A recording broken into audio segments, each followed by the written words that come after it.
আৰু যোৱাকালি দেৰগাঁৱত যিটো ঘটনা হৈ গ'ল বহুত দুখজনক, বহুত বেয়া লাগি আছে। সেইকাৰণে ভাবিলোঁ যিখিনি জানো আপোনালোকৰ লগত শ্বেয়াৰ কৰোঁ। তো আপোনালোকে যদি ৰাতিৰ সময়ত ট্ৰেভেল কৰে একদম কুঁৱলী সময়ত, তেতিয়াহ'লে আপোনালোকে যিটো ডিপাৰ লাইট আছে সেই ডিপাৰ লাইটটো ব্যৱহাৰ কৰিব। এইটো চাওক, মই দেখাই আছিলোঁ ডিপাৰ। তো ডিপাৰত ধুনীয়াকৈ আপোনালোকে চলাব, 50 মিটাৰ আগত পৰা ধুনীয়াকৈ ক্লিয়াৰিটি দেখা পাব। আৰু লগত ফগ লাইটটো ব্যৱহাৰ কৰিব, যিটো কুঁৱলী একদম পূৰা ফালি পেলায়। তো সেই বস্তুটো আপোনালোকে ব্যৱহাৰ কৰিব। আৰু যেতিয়া আপোনালোকৰ আপাৰ ব্যৱহাৰ কৰিব লগা হয়, আপাৰটো মাৰিব।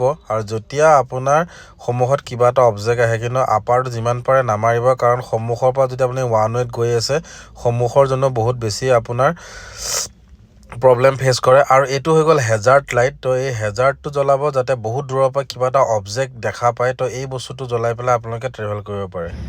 আৰু আপোনালোকে ফগৰ পৰা বাচিবৰ কাৰণে মই দেখালোঁ কেনেকৈ চলাব লাগে। তো এইখিনি আপোনালোকে ব্যৱহাৰ কৰক, আৰু যিটো হোৱাইট লাইন থাকে সেইটো ফ'ল' কৰক। তো এইখিনি বস্তু কৰিলে বহুত সাৱধান হ'ব, আপোনালোকে এক্সিডেণ্টৰ পৰাও বাচিব।